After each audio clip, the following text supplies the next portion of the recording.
So last week at Orlando Circus School, every single time that I went on that ladder, it was like facing my fear.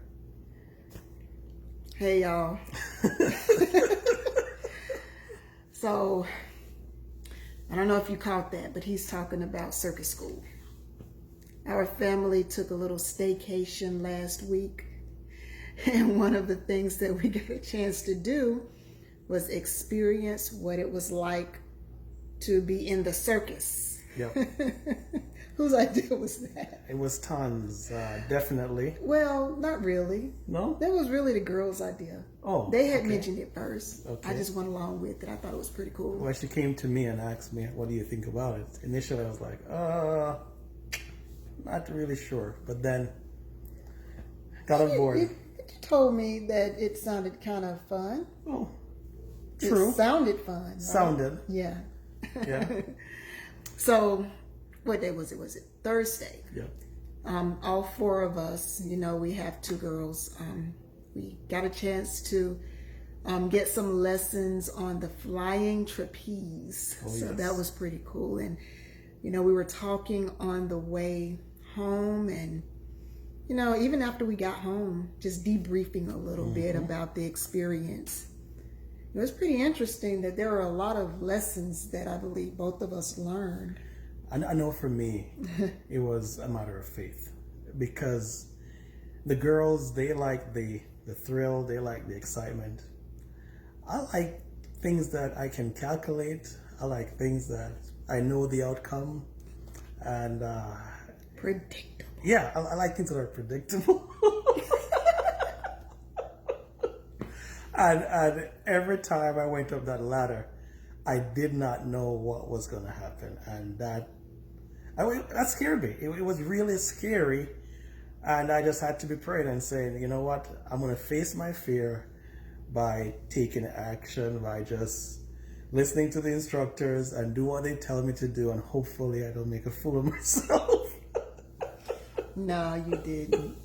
And that ladder was pretty tall. Oh. That ladder was pretty tall, and I have a habit of being kind of clumsy at times, and honestly, I was excited about flying in the air. I was all for it. I'm all for a thrill. When I got to that ladder and I looked up and I saw how many steps I had to go up in order to get to the platform, there was some fear that gripped me, because in my mind I was thinking, man, knowing my history of tripping over things, what if I miss a step and slip and just fall all the way down, because it was a pretty high ladder. Yes. And so I had to overcome that fear, and that was. So you were afraid too. Yeah. Once I got to the top, I was fine. I don't have a fear of heights. I have a fear of falling.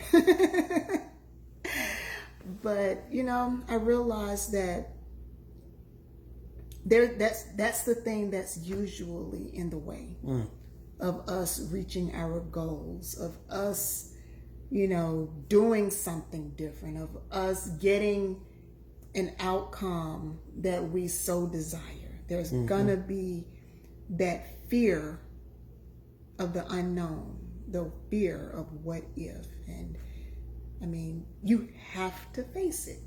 That's just true. The way it is. If you don't face it, you'll never get to experience what's on the other side of that fear. That's what I've heard. You've got to face it. However, every time I was facing it, I was afraid.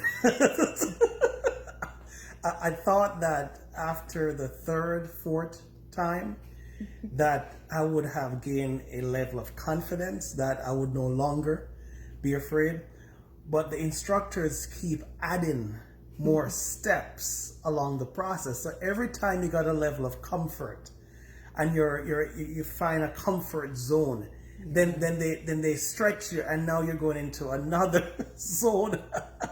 And so that's one of the reasons why I was scared, because I could not predict every single step. You couldn't predict anything. No, I just couldn't. So it really took you outside of your typical steady personality. I was glad when it was over. But what lesson did you learn in it, though? For me, it's the whole matter of faith being action. It's not just talk. It was easy for me to say, yeah, let's do it. But actually doing it, I had to, one, trust God, and then two, trust the instructors, and then three, trust my ability that I will get this done. And walking away from it, I felt a sense of accomplishment. Yes, at the very end, I didn't held on, I didn't reach the other person who was supposed to grab my arm and then swing me, to the other end. But for me, because I reached that far in the process, I felt accomplished. I walked away knowing that if I should face another situation where it's unpredictable, I can look back on this past experience and say, wait a minute here, I've done something similar where I went I went out of my comfort zone, and I was able to grow. I was able to do something different, and had a little fun. Yeah, you stick with me. You'll be doing a lot of things different. You should know that by now. That's right. Yeah, but I learned a lot of lessons, and I'm sure you have some other lessons that you want to share. But man, it was just a whole learning experience for me. From confronting the fear of falling down the ladder to understanding that I don't have to know it all up front. That's good. It was the four of us and two other young ladies. Yes. And one of the things that one of the instructors told us, I don't know if you remember, but he said, don't worry about what they're doing. I remember. Because they've been coming here for a while. Yes. So they've already been having the training. So you won't be doing what they're doing. And so, because I am that person who wants to get it all right, I want to go, the biggest, the greatest, the highest, the baddest, the fastest, all up front. For me, it was just a reminder, especially as I saw them doing all of these stunts in the air, and I'm like, oh, I'm just trying to get up the ladder. Just being careful about falling into that comparison trap.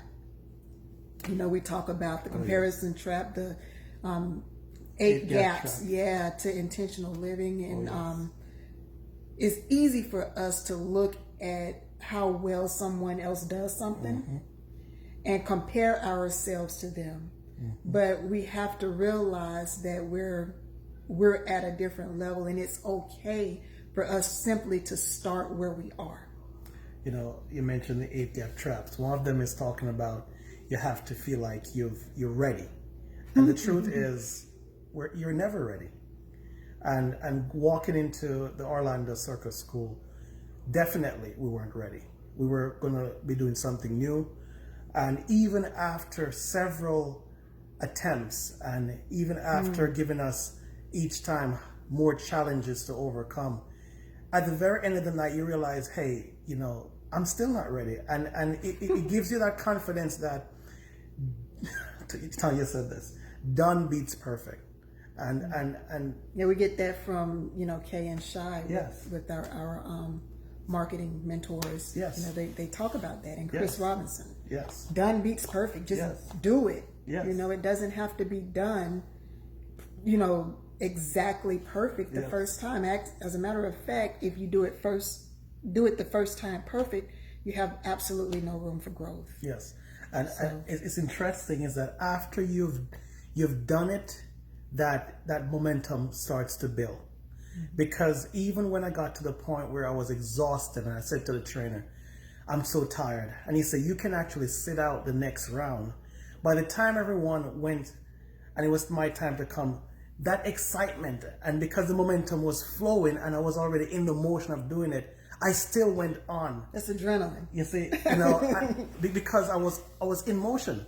And sometimes in order for us to get to our goals, in order for us to get to our dreams, we just have to do something. We don't have to do it perfectly. You just gotta get in motion. Get in motion. And it's amazing how once you get in motion and that momentum starts to grow, When you get tired, the momentum or the adrenaline, you know, keeps you moving, keeps you moving, and you get to your desired end. And your desired end may look different from someone else's desired end. Ton wanted to make sure that she gets it. She wanted to hold on to the other person's arm and they swing her apart. For me, it was a matter of, okay, then what more can I do in order to make some progress? Yeah. And at the end of the night, I realized I had made several steps in the progress. And I came away feeling accomplished because I did something. I think it's important that we understand exactly what you said. We had different goals for the night. That's right. And so, oh, yes. You know, we did not have to do things the exact same way because our goals were different. That's right. You know, our decisions were different. I remember there was this one move where, you know, we swung and then, you know, they were teaching us how to, you know, tuck our knees and bring them underneath the bar and then over the bar so that we could swing upside down. Yes. And I don't know if it's just because I've gotten older, or maybe I don't know. I'm not in as good shape as I used to be. And, you know, I learned that really clearly over the past couple of days as I've been, you know, trying to learn how to walk again since Thursday because my muscles, you know. But I was unable to do that. And this is another lesson that I learned. I was unable to do what everybody else was able to do. And so the instructor said, well, if you can't do that, I have another way to show you. I remember. And I was like, man, that is so awesome that I don't have to do things the way that everybody else does it. Yeah. If it doesn't work for me, there's an alternative way. If I am willing to put forth the effort to learn that alternative way. And it ended up causing me to stand out because I was the only one doing it. So I had, and you know how I like to be different anyway. I don't like to be like everybody else, you know. So it gave me like this uniqueness in what I was doing. I was the only one who was doing it that particular way. But I remember also when, you know, we were practicing the release and I had gotten so discouraged, you know, this one particular time. And I remember walking over to Bristan and I was like, man, I feel like such a failure. I remember. Yeah, because I'm a perfectionist. I want to get it right the first time. I mean, I started off really good. But then as they kept increasing the difficulty of the stunts, it was like, man, I'm not as good as I thought I was. And I told him, I said, man, I feel like I'm such a failure. And what did you say? Do you remember what you said to me? I told you that you'll get it. Yeah. Something along that line. Yeah, you was like, oh, come on now. Your typical response.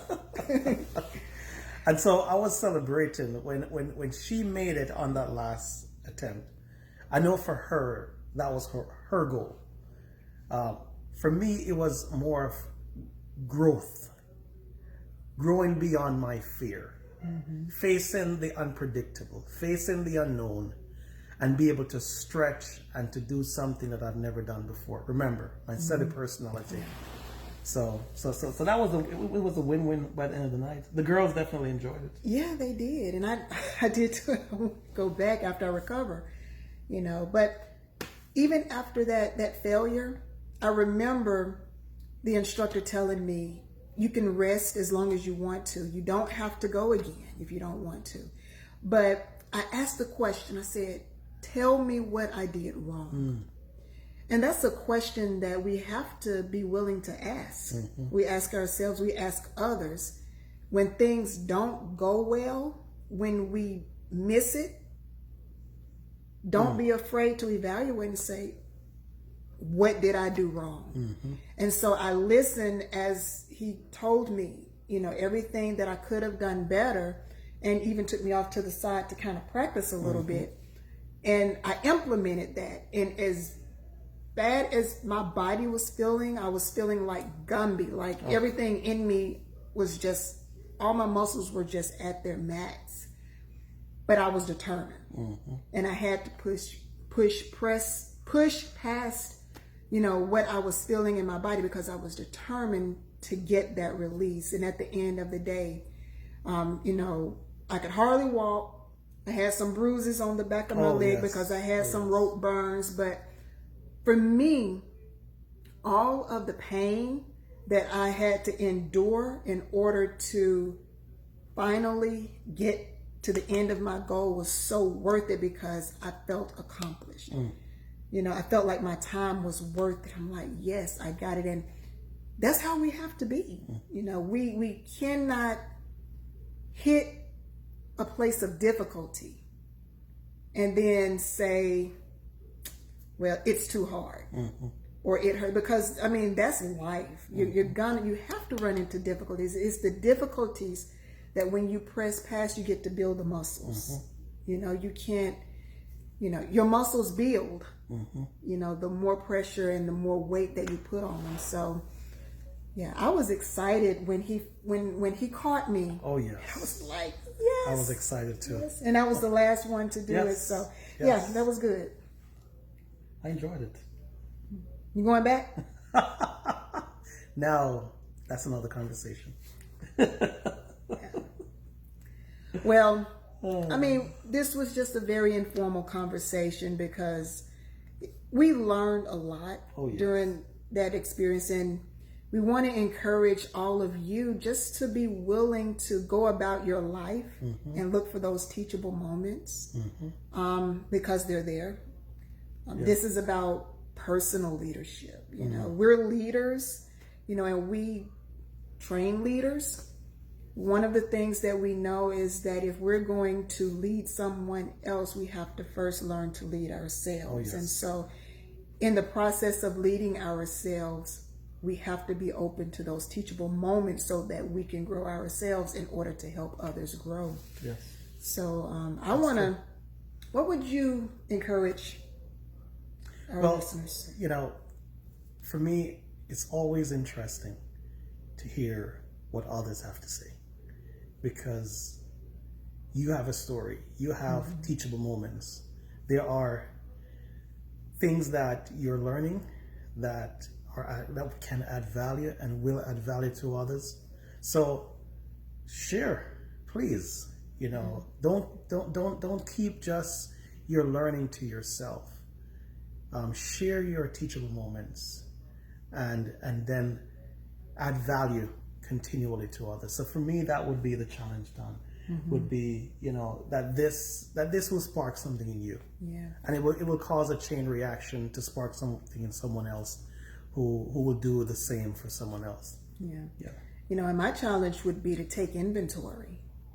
You know, we both talked about the fear that we had to face in order to get to some type of an end result. Oh yes. What fears are you allowing to hinder you? Take inventory of that. Sit down and really think that through. What are the fears that you have not yet confronted? I love what Paul Martinelli, you know, one of our mentors, is always saying, do it afraid. Do it afraid, do it afraid, do it afraid. And the more you do it, the less afraid you become. So yeah, take inventory is what I say. And what are you in the middle of now where you're tempted to give up because it's too hard? Reevaluate that. And how can you encourage yourself to keep going? Because I mean, faith without works is dead. That's true. You have to put some action to it, and you have to be resilient. So that's good. That's it for me. That's it. All right. We just wanted to share our teachable moments, and love to hear yours as well. Yes. So if you go swinging from the ceiling on the trapeze, we want to hear about that. You know, tell us what you learned from it. So I think we're gonna wrap it up and get ready for bed. Yes. So thank you all so much. Let us know your thoughts, and hopefully we'll be able to jump on again sometime and teachable moments. Give some more debriefing Teachable moments. Yeah, we're looking for more teachable moments. Yeah, we are. All right, guys. Well, All right. you take care. See y'all later. Bye-bye. Bye.